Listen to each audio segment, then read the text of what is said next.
கர்த்தருடைய பரிசுத்த நாமத்துக்கு ஸ்தோத்திரம். கர்த்தர் கிருபையா இந்த மாதத்துல நம்மளை கூட்டி கொண்டு வந்திருக்கா ஸ்தோத்திரம். கடந்த 6 மாதம் கண்ணின் மணி போல காத்த தேவன் அநேக அற்புதங்களை நம்ம அறியாமலேயே நமக்கு செய்து கொண்டிருந்த கர்த்தருக்கு கோடா கோடி ஸ்தோத்திரம். நான் இதுக்கு முன்னால பேசினப்பா இதே தலைப்புலதான் அதிசயம் செய்பவர், அற்புதம் செய்பவர். இந்த அதிசயம் செய்கிறவரை நினைவு கூறணும். இந்த அதிசயம் செய்கிறவரை நம்ம பாராட்டணும், துதிக்கணும். அப்பதான் அவர் கிருபை என்னைக்குமே இருக்கும்னு பார்த்தோம். சோ இப்ப நான் இன்னொரு சொல்றேன், இவரோட அதிசயம் செய்கிறவருடைய வல்லமையை நீங்க அறிஞ்சு கொள்ளணும். அப்பதான் உங்களுக்கு விசுவாசிக்க முடியும். நீங்க அவர் எப்பேற்பட்டவர்னு நம்ம முதல்ல அறிந்து கொள்ளணும். அவர் எப்பேற்பட்டவர் என்று அறிந்து கொள்வதற்கு அவரால் எழுதப்பட்ட அந்த வேத புஸ்தகத்தை நீங்க தினமும் படிக்கணும். வேதத்துல தியானமா இருக்கணும். அதை படிக்கும் போதுதான் அதனுடைய சாராம்சம் உங்களுக்கு தெரியும். ஆண்டவருடைய வல்லமை உங்களுக்கு தெரியும். ஆண்டவருடைய கிருபை உங்களுக்கு புரியும். சரியா? நான் இப்போ வேதத்துல இருந்தே சில வசனங்களை உங்களுக்கு எடுத்துக்கொள்ள காட்டுறேன். என் தேவன் எவ்வளோ வல்லமை உள்ளவர் அப்படின்னு சொல்லி நான் காட்டேன். பாருங்க, யாருக்கு அற்புதம் செய்வார், யாருக்கு அதிசயம் நடக்கும் என்பதையும் நம்ம இதுல அறிந்து கொள்வோம். யோபு 5:9, யோபு 5ஆம் அதிகாரம் 9ஆம் வசனம் எடுத்துட்டீங்கன்னா அந்த வசனத்துல என்ன சொல்லுதுன்னா, ஆராய்ந்து முடியாத பெரிய காரியங்களையும் எண்ணி முடியாத அதிசயங்களையும் அவர் செய்கிறார். எப்படிங்க ஆராய்ச்சி முடியும்? நம்ம ஆராய்ச்சி பண்ண என்ன நமக்கு தகுதியே இல்லை. நோவே இதுல எதுவுமே நமக்கு வரக்கூடிய காரியமே இல்லை. ஆனா வந்திருக்கோம். அது ஆராய்ந்த முடியாத, எண்ணி முடியாது, எண்ணிக்கையிலே அவர் செய்தாரு அப்படின்னா, நம்ம சின்ன பிள்ளையில இருந்து நம்ம வளர்ந்ததுல நமக்கு செய்த அற்புதங்களை நம்ம யோசிச்சு எண்ணி பார்த்தோம்னா எண்ணவே முடியாதான். எண்ணி முடியாத அளவுக்கு நம் காரியங்கள் செய்திருக்கிறாரு, அதிசயங்கள் செய்திருக்கிறாரு. அவர் எப்படிப்பட்ட பெரிய காரியங்களை நமக்கு செய்திருக்கிறாரு. ஆராய்ந்து முடியாத பெரிய காரியத்தை, எண்ணி முடியாத அதிசயத்தையும் செய்கிறவர் நம்முடைய இயேசு கிறிஸ்து. சரிங்களா? அவரோட வல்லமை தெரிஞ்சிச்சா? அவ்வளோ வல்லமுள்ளவர். அதே அதிகாரம் யோபு 5:10 வாசிச்சீங்கன்னா என்ன சொல்லியிருக்குன்னா, தாழ்ந்தவர்களை உயர்த்தி வைத்து துக்கிக்கிறவர்களை ரட்சித்து உயர்த்துகிறவர். யார தாழ்ந்தவர்களை உயர்த்தி வைக்கிறாராம்.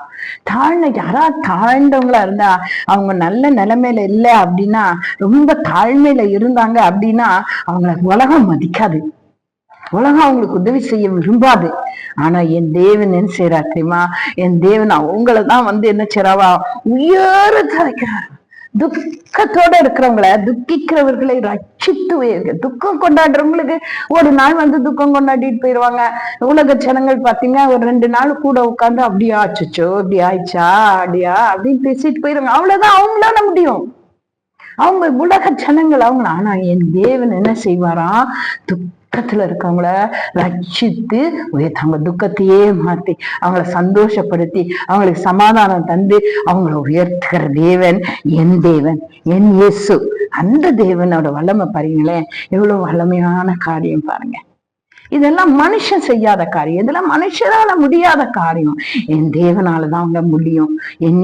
என்னெல்லாம் செய்யறாரு பாருங்களா. ஆராய்ந்து முடியாத பெரிய காரியம் செய்வாரு, எண்ணி முடியாத அதிசயம் செய்வாரு, தாழ்ந்தவர்களை உயர்த்துவாரு, துக்கிக்கிறவர்களை ரட்சித்து உயர்த்துறாரு. சரி, இவ்வளவுதானா? இல்ல, இன்னும் பாருங்க.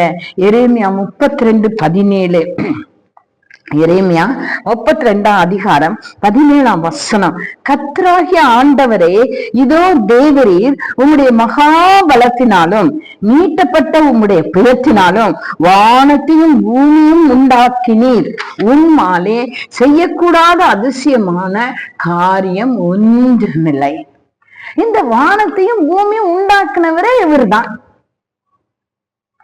அதான் சத்தியம் சொல்லுங்க. சத்தியம் அப்படிதாங்க சொல்லுது. வானம் அவரோட வல்லமையான கரத்தினால, அவரோட புயத்தினால ஆண்டவர் என்ன செய்தாராம், இந்த மகா புயத்தினால, இந்த மகா வல்லமையான கரத்தினால அவர் இந்த வானத்தையும் பூமியும் உண்டாக்கினாரு. அவரால செய்ய முடியாத அதிசயமான காரியமே இல்லை. தேவனால இது முடியாது, தேவனாலேயே முடியாது. அப்படின்னு சொல்லக்கூடிய காரியம் ஒன்றுமே இல்லைங்க. அவ்வளோ வல்லமை உள்ள தேவன் என் இயேசு, அவ்வளோ வல்லமை உள்ள இயேசு என்னுடைய தேவன். தெரிஞ்சதுங்களா? அதே அதிகாரம் யோபு 5:19 எடுத்துக்கோங்க. யோபு 5:19 இதெல்லாம் வாசிக்கும் போது அவ்வளவு அதனாலதான் நான் எப்பவுமே என்ன சொல்வேன்னா, நல்ல வசனங்களை வாசிங்க. வாசிக்கும் போதுதான் அது ஆழம் புரியும். வாசிக்கதான் முதல் தடவை வாசிக்கும் போது சாதாரணமா போயிடும். அத 10ஆம் தடவை வாசிக்கும் போதுதான் உண்மையான அர்த்தம் புரியுங்க. நீங்க பாருங்க, அதே அதிகாரத்துல 19ஆம் அதிகாரம் எடுத்துட்டீங்கன்னா, யோசனையில பெரியவராம், செயலில வல்லவருமாய் இருக்கிறீர், அவனுக்கு அவனுடைய கிரியைகளின் பலனுக்கு தக்கதாக அளிக்கும்படி உம்முடைய கண்கள் மனுபுத்திரருடைய எல்லா வழிகளின் மேலும் நோக்கமாயிருக்கிறது. எப்படி பாத்தீங்களா? புரியுதா உங்களுக்கு? என்ன சொல்றாருன்னா, அவர் யோசனையும் நம்ம யோசனையும் ஒண்ணு கிட்டே வர முடியாது. அவர் வழியும் நம்ம வழியும் வேற. நாம நினைப்போம் இப்படி போய் இப்படி வந்தாதான் நமக்கு ஜெயம் கிடைக்கும் அப்படின்னு நாம ஒரு வழி எடுப்போம் பாருங்க. ஆனா என் தேவன் வேற வழி எடுத்து அதுல அதிசயமா நடத்திடுவாரு. அவரோட யோசனையே வேறையா இருக்கும். அதே மாதிரி அவரோட செயல்ல அவர் வல்லவர். அவருடைய செயலில அவர் வல்லவர். அவனுடைய கிரியைகளுக்கு பலனுக்கு தக்கதாக அவர் என்ன செய்யறாராம்? பதில் அளிக்கிறாராம். அவனுடைய கிரியைகளுக்கு தக்கதாக பதில் அளிக்கிறாராம். அவர் யோசனையில பெரியவருங்க, அவர் நல்லவருங்க. அவர் என்ன செய்யறாரா? நீங்க என்ன செய்யறீங்கன்னு பார்த்துட்டே இருக்காராம். அந்த வசனம் என்ன சொல்றது? உங்களுடைய கண்கள் மனுபுத்திரருடைய எல்லா வழிகள் மேலும் நோக்கமா இருக்கு. மனுபுத்திரருடைய எல்லா வழிகள் மேலும் நோக்கமா இருக்கு. ஆமா, எல்லா வழிகள் மேலும் நோக்கமா இருக்கு. ஆமா, எல்லாரையும் பார்த்துட்டே இருக்காருங்க. அவரோட கண்ணு எல்லாரையும் பார்த்துட்டே இருக்கு. என்ன செய்தாங்க? அவன் செய்யற கிரியைகளுக்கு படிதான் அவர் அதிசயம் செய்வாருங்க. அது உண்மை. நீ தப்பு பண்ணிட்டே இருப்ப, நீ அதை திருந்தவே மாட்ட, அதை உணரவே மாட்ட, அவர்கிட்ட மன்னிப்பே கேட்க மாட்ட அப்படின்னா அவரால ஒண்ணும் செய்ய முடியாது. அவர் ஒண்ணும் செய்ய மாட்டார். நீங்க நினைச்சிட்டு இருக்கலாம், எங்க பார்க்க போறாங்க, யாருக்கு தெரிய போகுது, இந்த திருட்டுத்தனம் பண்ணிடலாம், இந்த பொய் சொல்லிடலாம், அதை ஏமாத்திடலாம் அப்படின்னு நினைக்கிறீங்களா? இல்லைங்க, உங்களை பார்த்து கொண்டே கண்ணூட்டி கொண்டே இருக்குது 2 கண்ணு. தேவனுடைய கண்கள் உங்களை பார்க்குது. அந்த கண்கள் என்ன செய்யுமா? உன் கிரியைக்கு தக்கப்படி உனக்கு பலன் தரும். அதுக்காகவே மனுபுத்திரன் மேல அவரோட கண்ணு நோக்கமா இருக்குங்க. அப்படிதான் அந்த வசனம் சொல்லுது. அதுக்கப்புறம் அதே அதிகாரத்துல 27வது வசனம் எடுத்தீங்கன்னா, இதோ நான் மாம்சமான யாவருக்கும் தேவனாகிய கர்த்தர், என்னால செய்யக்கூடாத அதிசயமான காரியம் ஒன்றுண்டோ அப்படின்னா அர்த்தம். மாம்சமா யாரெல்லாம் இந்த சரீரத்துல இருக்காங்களோ அவங்க எல்லாருக்குமே அவரு அதிசயம் செய்வாரு. இவன் கிறிஸ்தவன், இவன் ஹிந்து, இவன் முஸ்லிம், இவன் கெட்டவன், இவன் நல்லவன், இவன் முந்தி பாவியா இருந்தான், இப்பதான் திருந்தி இருக்கான் அப்படின்னு எல்லாம் அவருக்கு வித்தியாசமே இல்லைங்க. ஆமா, மாம்சமான யாருக்குமே அவர் அதிசயம் செய்கிறவர். பாரபட்சம் இல்லாத தேவன், வித்தியாசம் காட்டாத தேவன், என் தேவன் வல்லமையுள்ள தேவன்ங்க. அவர் அந்த என்ன சொல்லி இருக்கு பாத்தீங்களா? இதோ நான் மாம்சமான யாவருக்கும் தேவனாகிய கர்த்தர். நீ உயிரோடு இருக்கியா, மாம்சத்தோட இருக்கியா? யாருங்க மாம்சம் இல்லாம இருக்காங்க? எல்லாரும் மாம்சத்தோட இருக்கிறோம். எல்லா மனுஷனும் அல்ல. அப்படின்னா என்ன அர்த்தம்? எல்லா மனிதர்களுக்கும் ஆண்டவர் உதவி செய்வார்.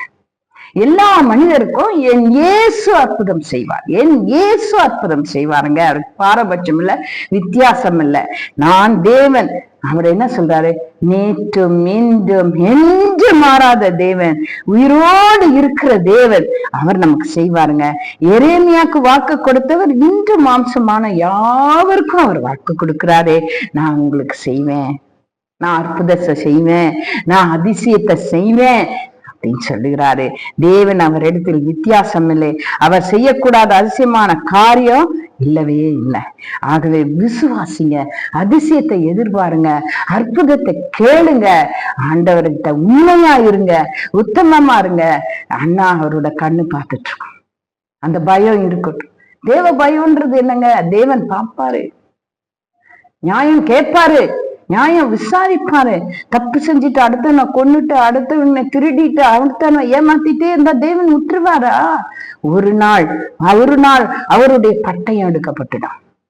அதனால எல்லா காரியங்களை மனநொந்து விட்டு விடுங்க. விட்டுட்டு அவரை நோக்கி கூப்பிடுங்க.